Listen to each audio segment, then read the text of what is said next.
One reader, 3 books, and no one else home. I'm gonna scream. Grotesque. Oh my god. Oh my god, I just got so scared. I thought it would be fun reading horror for the first time while home alone, but turns out scary was a better word than fun.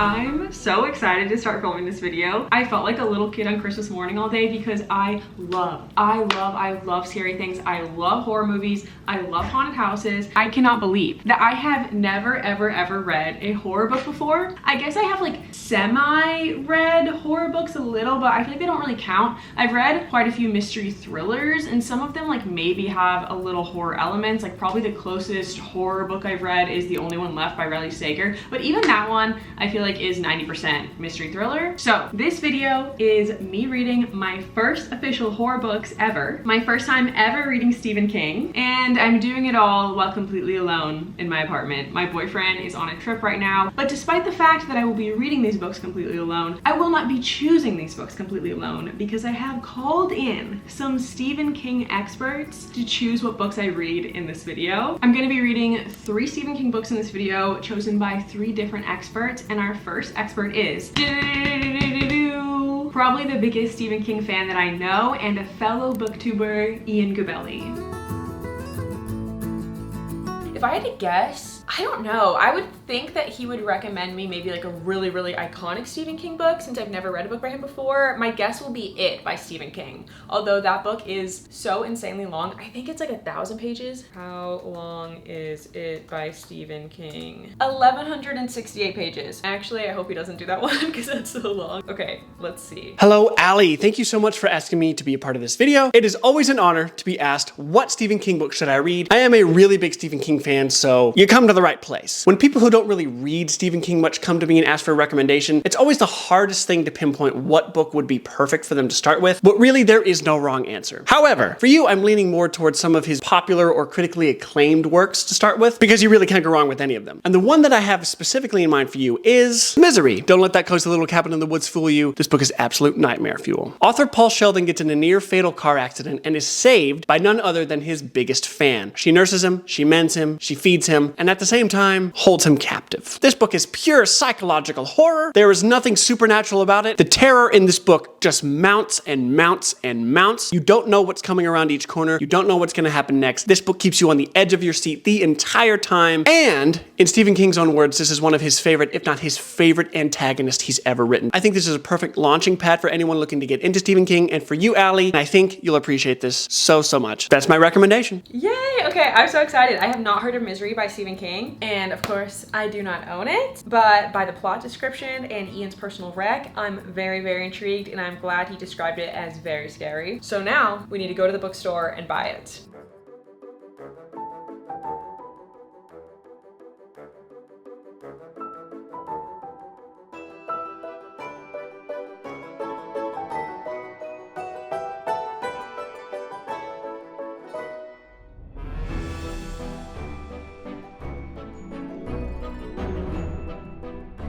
I just got to page 10 and we got a mention of the title. I love in books when you first pick it up, you have no idea what the title means, and then as you read, you learn the significance of it. Our main character is an author and he has a series of novels called Misery. Right at the beginning, he's also being held captive, and his captor's favorite books are his Misery novels.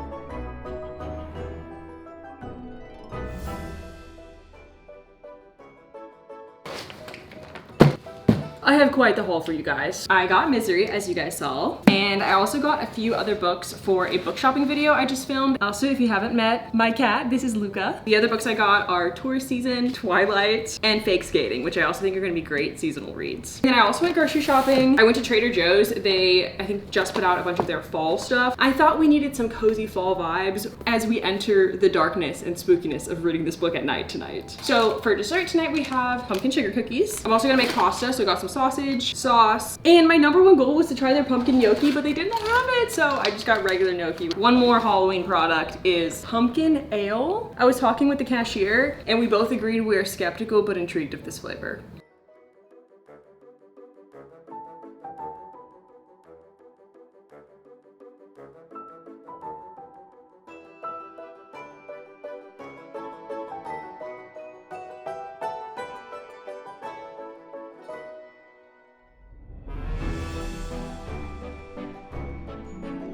Putting our pumpkin ale in a little cocktail glass because we're classy.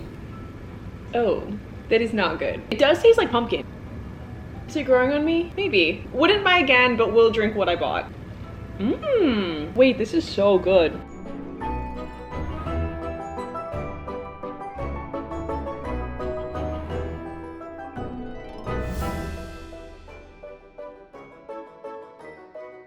Pumpkin sugar cookies made. And they taste great. And then in the book, I'm on page 80. One of the big questions I had before starting this video is, like I said, I love horror movies, and I feel like a lot of horror movies obviously rely on like visuals and sound to be scary. It scares you by the element of surprise. Maybe there's something visually super creepy. So a big question I had is like, how will words spook me? And I would say so far, I'm not like, oh my God, I'm scared. I think it's more I'm on edge. Obviously this is the first horror book I've read, so I don't have anything else to compare it to, but this book is very subtle. I feel like it uses a lot of descriptions to come across as very unsettling. Like even in this sentence, it's describing Annie, Paul's captor's smile, and it says, she smiled, a pulling of the lips that was grotesquely puppet-like. Her dead alive smile widened. The kind of unsettling part is like we just can't trust Annie to be any kind of reliable narrator. Obviously she's literally a kidnapper, but even beyond that, it's almost like she doesn't even live in the own reality of her kidnapping. She's constantly trying to kind of like make herself feel better about the kidnapping by saying she's saving him, she's nursing him back to health. So I'm very intrigued to see as I keep reading if I have a moment where I'm genuinely like, oh my God, quaking in my boots, spooked, or if it's more like the tension, the unsettling, the what is Annie gonna do next feeling. I'm literally just 2 pages later and things are escalating very quickly. Okay, I see how things might start getting more and more and more intense as the book goes on.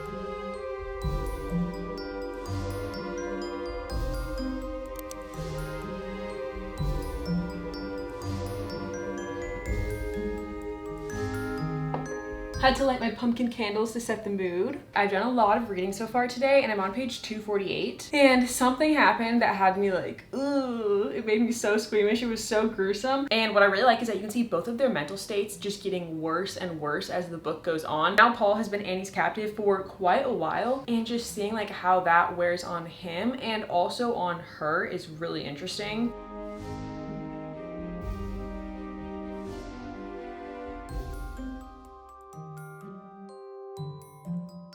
I just got to page 263 and something juicy is happening, and it's got me thinking about what I predict the ending to be. Like I said, I've never read horror before, so I don't know if like other genres it typically has a happy ending or not. My objective guess is that it's gonna have like a mixed ending, like a little bit of like bittersweet, but I just want there to be a perfect, neat, happy ending because Paul has been through so much. Like this man deserves a happy ending.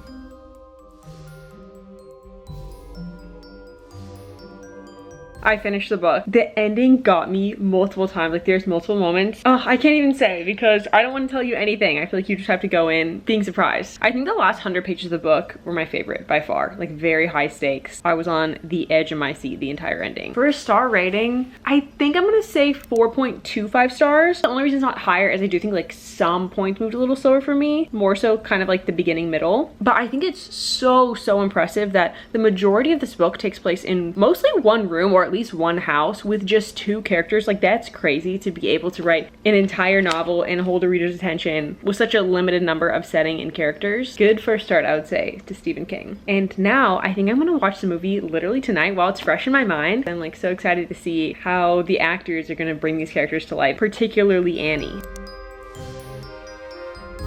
Oh my God, I just got so scared. I turned on the TV to look up the movie, but I didn't play the movie yet. I just turned the TV on and then I came back in my bedroom to get my camera. And then I heard voices and I was like, oh my God, I'm home alone. Why are there people talking in my apartment? It was the TV, which may be obvious to you, but it wasn't just like cable TV or whatever. It's like, I think I have like a Fire Stick or something. So like it should just be the homepage with the app, but it started playing something, which I didn't know it was gonna do.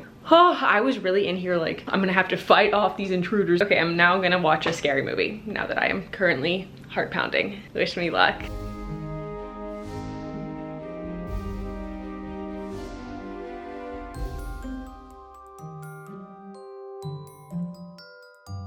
Good morning. I finished watching the movie last night. I really liked the movie. I think I'm gonna give it maybe like a 7.5 out of 10. I think it's funny. We do book ratings on 5-star scale, but then to me, movies are in a 10-point rating system. I don't know why they're different, but it just makes sense to me. And now it's time to reveal our next expert and the next book they picked for me to read. Our next expert is Ashlyn, who is Ian's wife. Both booktubers, if you hadn't heard of them. They both have the same amazing qualifications of being the absolute biggest Stephen King fans I know. So let's watch the video and see which book she recommends.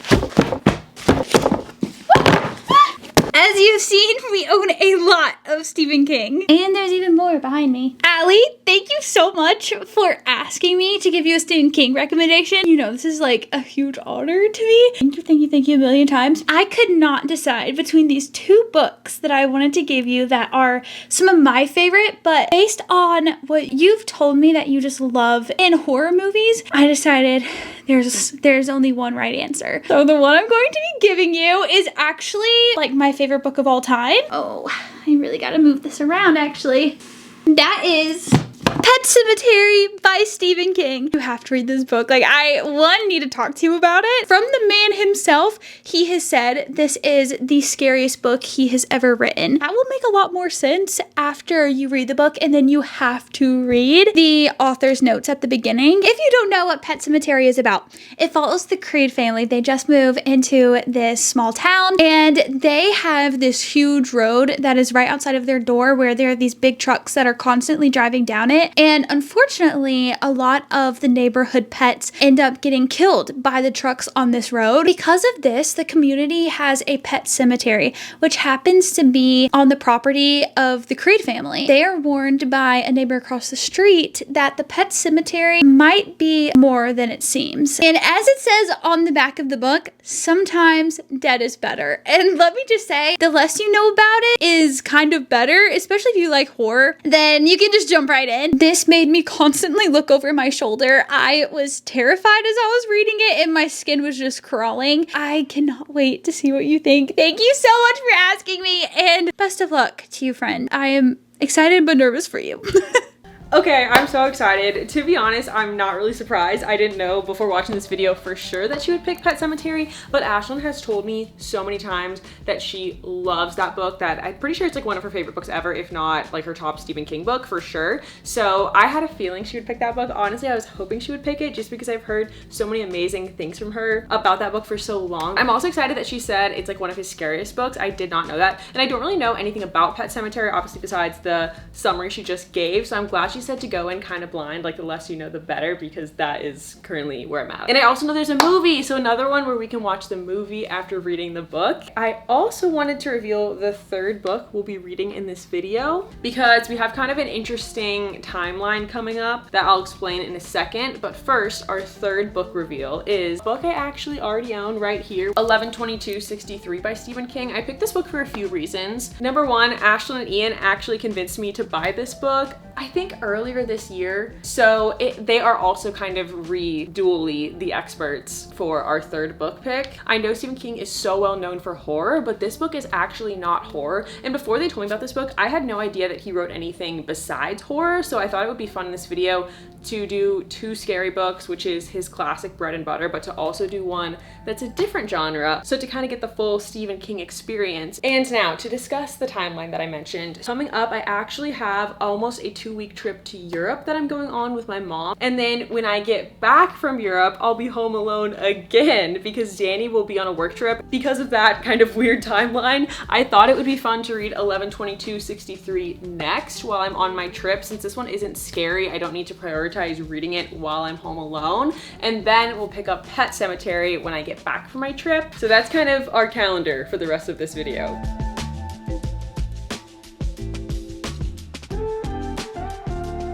I literally just read chapter 1 and then realized I did not tell you guys at all what this book is about. Our main character, Jake, is going to go back in time to the 60s, which is where we get the title 11/22/63, to stop the assassination of JFK. And beyond that, I know absolutely nothing. So I'm so intrigued to see, like, I literally have so many questions about that. Like, why go back in time to do this? How to go back in time to do this? How does he accomplish that? How does, like, the magic time travel system work? And the only other thing I know is that Ashlyn also told me that that this book is very genre bending, which I think is cool. Obviously, historical fiction, sci-fi, and I believe there's some romance too.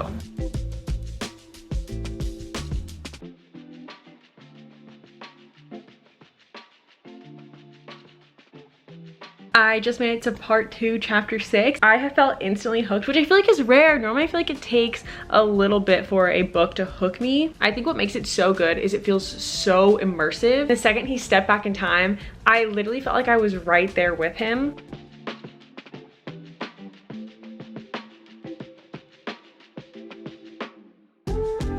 All packed, and the next time I see you guys I will be in Europe. Okay, see you guys on my trip. I ended up only reading about 100 pages on the flight there, which our flight was 11 hours, so not very much at all. We took an overnight flight, so I think I was just so tired and trying my hardest to sleep, and then we made it to Munich, Germany. I loved Munich. It was my favorite city on the trip. And then we took a train to Austria. We spent a day in Hallstatt, which was stunning, and then the rest of our time in Salzburg. We did a Sound of Music tour, tons of cool historical buildings and churches and a fortress, and my favorite part was this Mozart concert that we did. It was so fun getting dressed up, eating fancy food, listening to great music, and then I did a lot more reading on the flight back. And we got a romance plot introduced to the book.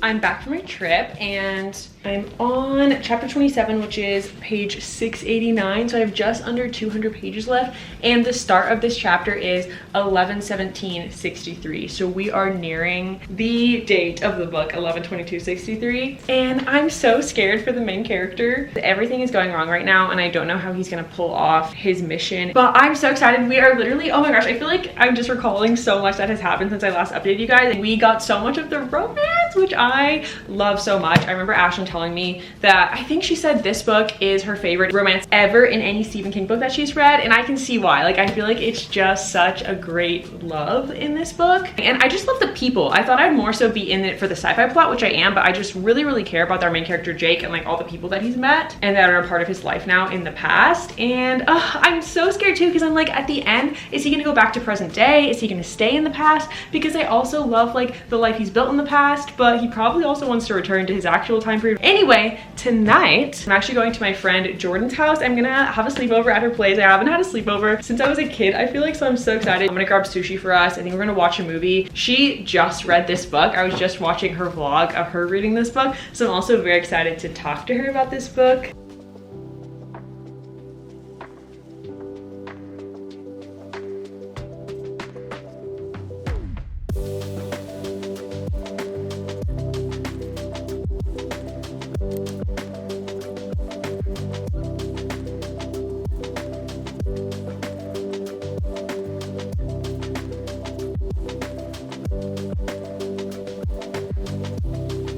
I'm back from my sleepover with Jordan. I got to page 816 and everything I read at Jordan's was so suspenseful, so intense. We went through the actual day, 11/22/63, which is what the entire book has been leading up to. But I don't want to say anything more because I feel like the less you know about this book, the better, just the more like surprising and good it is. But I'm so excited to binge the ending right now.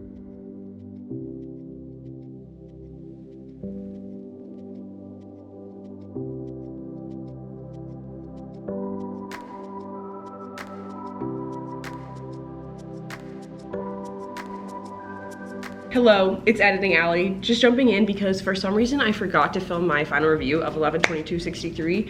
Don't know what happened there. Also, I am sick, so please excuse my nasally voice, but I loved the book. I loved the book so freaking much. I would say 6 out of 5 stars, literally broke the scale. I think one of my new like all-time favorite books ever. It just had everything. So many genres that I love, so much to sink your teeth into. I cared so much about the politics, the history, the magic of the time travel, the romance. Didn't expect this going in, but I think the romance is the thing that will stick with me the most. And I think it was amazing how Stephen King wrote about the time in the 1960s. At first, when he steps back in time, it feels so magical, like all this attention to detail of just how people lived then, how much things cost, how they talked, what kind of items they bought. But then he also starts to weave in the really horrible parts of that time as well. Very realistic and heartbreaking feel of what America was like in the 60s. And the ending was such a roller coaster. I feel like I felt every single possible emotion that ever exists. And just for like a book to take you on that emotional roller coaster, amazing. Anyway, back to the video and starting the last and third book.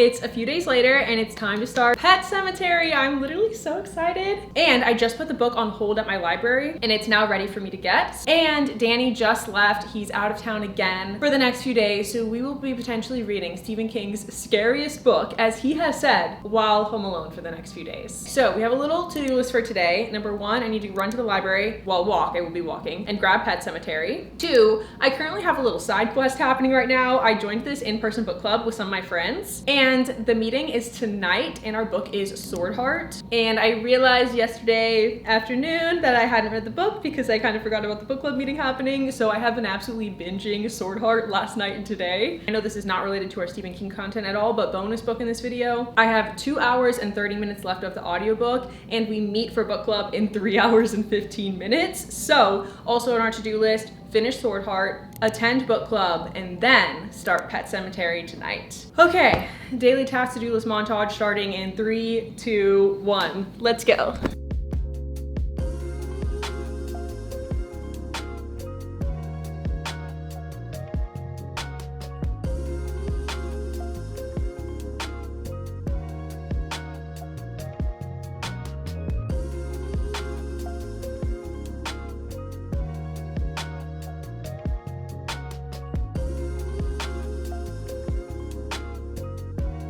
I'm back from my book club and I finished reading Sword Heart. If you notice in the footage, I did finish reading the book after my book club meeting, which was unfortunate. I did have about 40 minutes left of reading and then it was time to go to my book club, so I didn't finish it in time, but I feel like I read enough to where I could fully discuss the book with everybody. And for Sword Heart, I think I'm gonna say like 3 to 3.5 stars. I did really enjoy it. It's such a cute book. It's a cozy fantasy book. It was like adorable, great time reading it. Love the humor style. It's very much like Princess Bride kind of humor, but I have realized that I'm just really overall not a cozy fantasy person. I love high stakes. I want to be on the edge of my seat. And then I also started Pet Sematary. I'm on page 88, chapter 20, and I do feel pretty instantly hooked, which is a great feeling. So far, nothing like really scary has happened, but I definitely have this very unsettled feeling with the town that this family lives in, and specifically the Pet Sematary. It's also really cool in the like author's note or like forward kind of thing at the beginning. Stephen King talks about that he actually had this teaching position in real life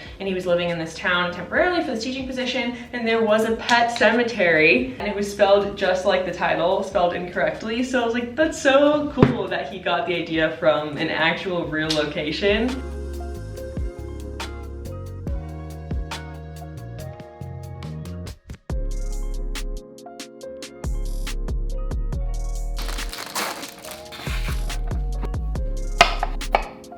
It's 2 days later. I'm making a little Mediterranean salad and some chicken salad for dinner. Just all the salads basically. And I'm on page 169 of the book. And things are definitely getting a lot spookier, a lot weirder. Particularly, there was a scene a few chapters ago where they go to the pet cemetery and it was so creepy. I was reading it this morning, so I don't feel like I didn't get too spooked because it was daylight, but I feel like if I read it tonight, I would have been a little bit quaking in my boots. I think what makes him such a good writer is his detail, like the description of the dad going to the pet cemetery, the way he described like the noises that he hears, the nighttime, his skin like crawling, his heart racing, looking at the guy he's with and seeing like this weird look in his eyes. Like all those descriptions had me like, I'm scared. It felt like the moment in a horror movie where you know a jump scare is coming and you're like bracing. It was cool to feel that in a book, because that was kind of like the big question I started out with at the beginning of this video, is like, can words be as scary as like visuals in a movie? And this is the first moment where I've started to feel like I think they could be. I feel like I should not be holding a knife while reading a horror book. I'm just gonna put that down. Well, I still have to cut, so.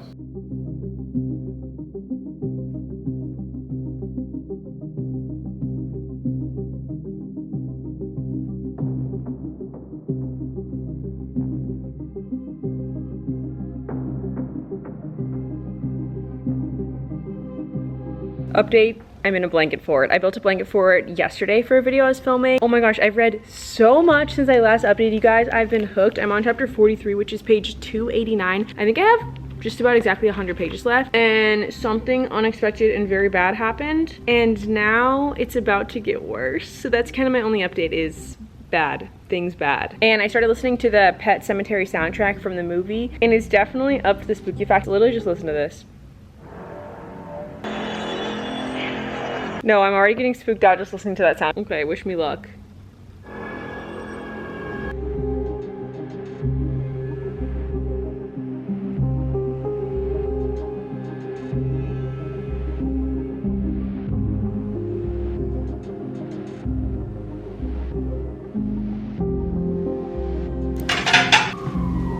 It's next night. I'm having some chicken salad for dinner. A lot of great dinners in this video. And Danny gets home in 2 hours, which is very soon. So I want to see if I can finish the book before he gets back, so I will truly have read this entire book Home Alone. I'm a very slow reader though, so I think I can do it in that amount of time, but that would be like the bare minimum amount of time I would need.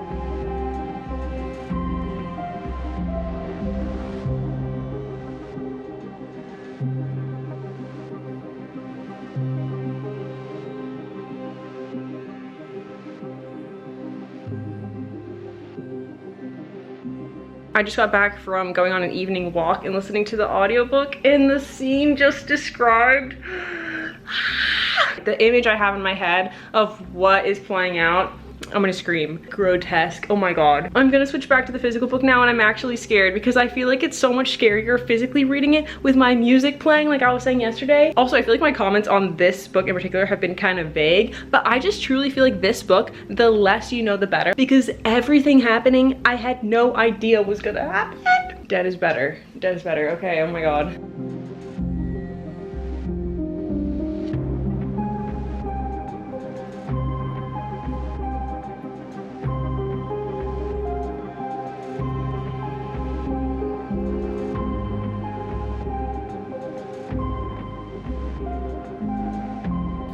I finished the book last night. I didn't quite finish it before Danny got back, but I almost did. Also, I woke up this morning feeling sick, so sorry if I'm a little sniffly. But I really loved it. I am so torn on my final rating, whether to give 4.5 or 5 stars, because I think most of the book I was at like 4.5, 4 stars, and then the ending was a 5-star ending. It had me, oh, so creeped out. I think I am gonna say 5 stars. I loved the ending. This felt like true horror. I think Misery, in comparison, felt very like unsettling, but this one, especially the ending, was scary. And just to make you feel those feelings of like your skin crawling through writing, oh, I love it. Something that makes his writing so well is they're not just like light, fun horrors. He also weaves in serious themes under kind of the guise of horror. And I don't want to say the serious theme in this book because it surprised me, but just know it's there. And then Dana and I also ended up watching the movie last night, which was so fun. It was fun to see his reaction not knowing anything. He guessed the whole plot like 20 minutes into the movie. And I was like, I thought the book was surprising. I'm kind of bummed he guessed the plot, but the movie, we watched the 80s version. I liked it. I thought it was fun. We both thought there was a few moments that were a little more cheesy or kind of had a little too much foreshadowing in them, which is how he guessed a lot of the plot. But I thought the movie hit all of the main key plot points in the book, which I really liked. I would say like 6.5, 7-star rating for the movie. And it was so cool to try an entire new genre. Big horror fan. But if you guys have any more Stephen King recs, I would love to read a ton of his books. I know he has so many books, so I'm not sure where to go next in my Stephen King journey, or if you just have more horror recs in general. Okay, I'm now gonna go take a nap because I'm sick, but I hope you guys got some good Stephen King recs in this video, and I'll see you guys in my next video. Bye!